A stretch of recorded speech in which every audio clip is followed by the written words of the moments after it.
मुल्क में गधों की तादाद में 1 लाख का इजाफा। में इमरान खान सरकार ने गधों की संख्या बढ़ने को देश के लिए एक उपलब्धि करार। क्या आपको पता है 1960 से 2008 के बीच में 37 इयर्स पाकिस्तान की जीडीपी हमसे आगे रही और हमारी जीडीपी उनसे आगे सिर्फ 11 सालों के लिए रही। तो फिर उनकी दिवालिया कंडीशन क्यों होगी? जिस देश की एक्सपोर्ट थाईलैंड, मलेशिया और इंडोनेशिया के कंबाइंड एक्सपोर्ट से भी ज्यादा थी, वो आज गधे की व्यापार कैसे करने लग गए? पाकिस्तान से चाइना ने मांगे हैं गधे और वो पैसा हमें इधर से मिल जाए और हमारे लिए आसानी भी पैदा हो जाती है। 1947 में डेमोक्रेटिकली फॉर्म्ड कंट्री का आखिर मिलिट्री टेक ओवर कैसे हुआ? सुपर पावर के गोद में खेलता देश उनके पैरों का फुटबॉल कैसे बन गया? इंडिया से ज्यादा ग्रोथ और यूएसए के सपोर्ट के बावजूद वो हमसे एक भी वॉर क्यों नहीं जीत पाए? वाजी साहब चाहे मोदी साहब चाहे एक छोटा सा बयान दें और पूरे पाकिस्तान में हंगामा मच जाता है। Yes, it was a defeat. आज हम ऐसे देश की बात करने वाले हैं जो टॉपर से फेलियर तक का सफर तय कर हर बार सस्पेंड होने से बच निकलता है।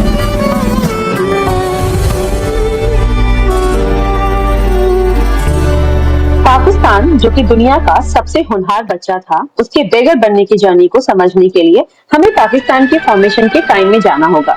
Trust me, you are gonna enjoy this time travel. तो बात है 1947 की। लॉर्ड रैडक्लिफ के मैप पे एक लाइन भर ड्रॉ करने से पाकिस्तान इंडिया से अलग हो जाता है। ज्योग्राफिकली तो चलो एक लाइन से डिवाइड हो गई, लेकिन अब कंट्री की एसेट की बंटवारा होनी थी। इंडिया की तरफ से सरदार वल्लभ भाई पटेल, राजेंद्र प्रसाद और पाकिस्तान के इधर से लियाकत अली खान और अब्दुल रब मुश्ताक पार्टीशन कमेटी में शामिल होते हैं under the guidance of lord Mountbatten. As per partition agreement Pakistan को 17.5% एसेट एंड लायबिलिटीज मिलता है, वहीं इंडिया को 82.5% on the basis of their geographical areas. Cash term में पाकिस्तान को 75 करोड़ और इंडिया को 325 करोड़ दिया जाता है। 20 करोड़ की फर्स्ट इंस्टॉलमेंट पाकिस्तान को दे दिया जाता है 1947 में ही, लेकिन सरदार वल्लभ भाई पटेल ने बाकी कैश दैट इज 55 करोड़ के रिलीज को रोक देते हैं because of Pakistan invasion of Kashmir right after partition. लेकिन गांधी जी के पास से इंडिया को 55 करोड़ पाकिस्तान को देने के लिए मानना पड़ता है। क्या आपको पता है RBI that is reserve bank of India, India और पाकिस्तान दोनों को सर्व करती थी बिटवीन अगस्त 1947 टिल सितंबर 1948। जनवरी 7, 1948 में state bank of Pakistan establish होता है। 1947 से 1949 तक पाकिस्तान ने इन 2 सालों में अपने मुल्क के इश्यूज को समझने और फ्यूचर रोड मैप बनाने में लगाए। 1949 marks the birth of the manufacturing growth story of Pakistan. दरअसल 1949 से 1958 के बीच में पाकिस्तान की industrial growth was among the most rapid for any country at that time at an average growth rate around 28.7%। तो जाहिर है मैसिव इन्वेस्टमेंट की फॉलो हुई, followed by per capita income increases to 6.97%.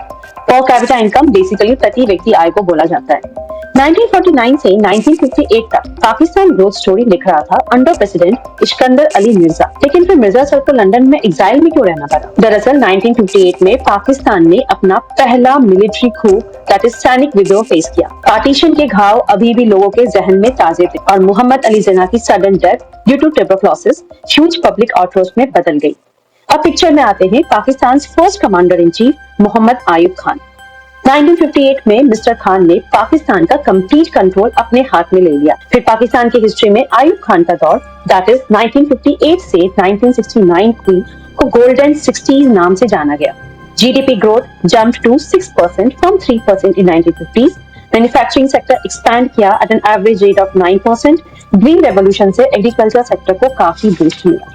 इस समय पाकिस्तान की एक्सपोर्ट थाईलैंड, मलेशिया और Indonesia के कंबाइंड एक्सपोर्ट से भी ज्यादा थी, बट इस ग्रोथ स्टोरी में 2 बड़ी सेंध लग चुकी थी। पहला मिलिट्री का पावर में आना और दूसरा west Pakistan and east Pakistan के ग्रोथ स्टोरीज में ह्यूज डिफरेंस। अब 1965 में इंडिया पाकिस्तान वॉर होता है, जिसमें पाकिस्तान की हार के साथ एफडीआई ग्रोथ सब गंवाना पड़ता है।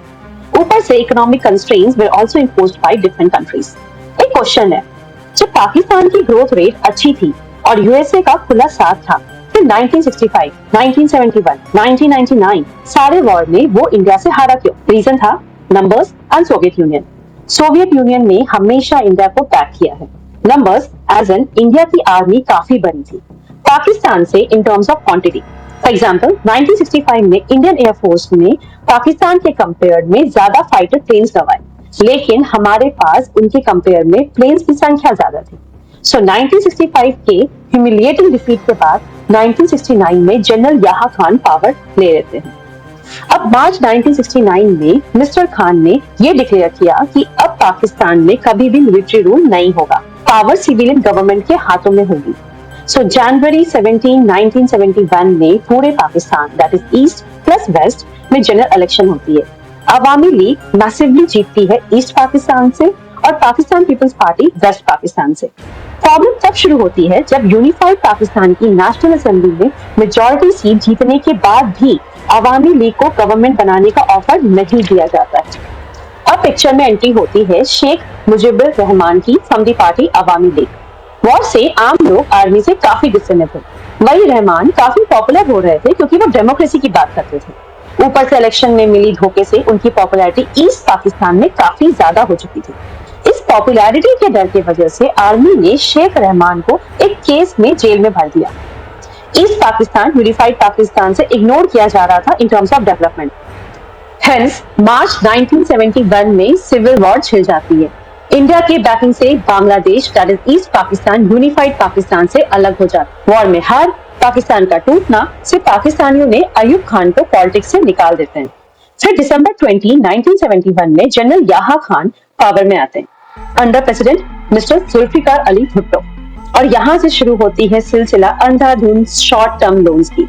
मिस्टर भुट्टो ने industries, banks, insurance companies, educational institutions को नेशनलाइज करना शुरू कर दिया। बांग्लादेश फॉर्मेशन से Pakistan budget allocation towards defence 6% of GDP कर दिया, लेकिन massive loan, corruption, oil prices का इंक्रीज, फ्लड से 1970s में जीडीपी 3.7% गिर गई from 6% in 1960।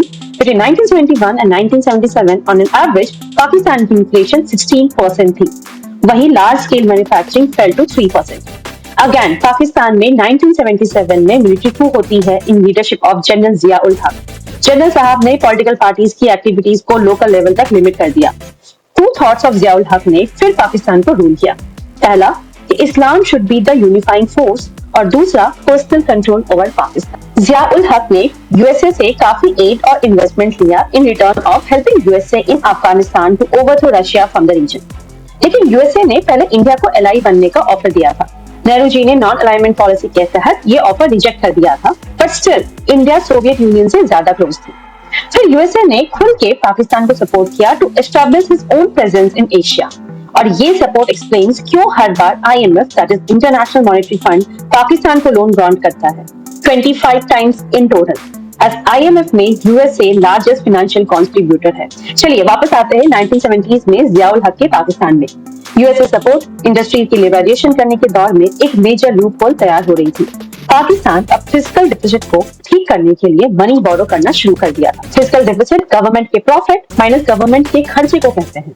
1988 onwards loan amount, corruption, political instability सब बढ़ता गया। जीडीपी 4% पे सिमट गई, गरीबी 18% से 34% तक पहुंच गई।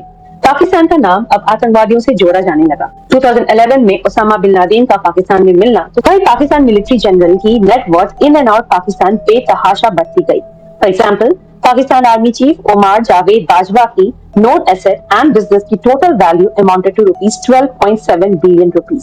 60 सालों में पाकिस्तान में 23 गवर्नमेंट्स ने रूल किया, इंक्लूडिंग 14 इलेक्टेड, 5 अंतरिम सरकार और 4 military generals. Average life span politically elected government की लेस देन 2 इयर्स है। 4 मिलिट्री जनरल ने पाकिस्तान को 33 इयर्स तक रूल किया। पाकिस्तान की मेन अंडरलाइन प्रॉब्लम क्या थी? Economic growth devoid of political legitimacy. देश की अर्थव्यवस्था पे अगर लोगों के द्वारा चुने गवर्नमेंट की ही पकड़ नहीं होगी तो ये हाल तो होना ही है। एंड में जरा हम पाकिस्तान की इकोनॉमी को इंडिया के कंपेयर में क्विकली देख लेते हैं। यह India versus Pakistan GDP growth rate आप क्लियरली देख सकते हैं। इंडिया 1960 टू 1986 पाकिस्तान हमसे आगे थी, और 1987 से 2020 हम पाकिस्तान से आगे हैं नहीं, कहीं आगे हैं। लिविंग स्टैंडर्ड में हमने पाकिस्तान को 2004 से ओवरकम किया। अभी 2023 में पाकिस्तान आईसीयू से बाहर निकला है with record inflation, near to nil forex reserve etcetera etcetera. लेकिन एज पर वर्ल्ड बैंक पाकिस्तान का मॉडरेट ग्रोथ वापस आ गया है, लेकिन बुनियादी खामियां आज भी प्रेजेंट हैं। घाव पे हैंडी प्लास लगाने से सिर्फ टेम्पररी बचा जा सकता है। जब आपका खुद का वजूद नहीं होता है तो लोग पहले आपकी मदद करते हैं, फिर बाद में आपको पायदान समझने लगते हैं। पाकिस्तान का वजूद सिर्फ इंडिया को काउंटर करने तक ही सीमित रह गया है। जय हिंद। मिल्लत का पासबां है मोहम्मद अली जिन्ना, मोहम्मद अली जिन्ना।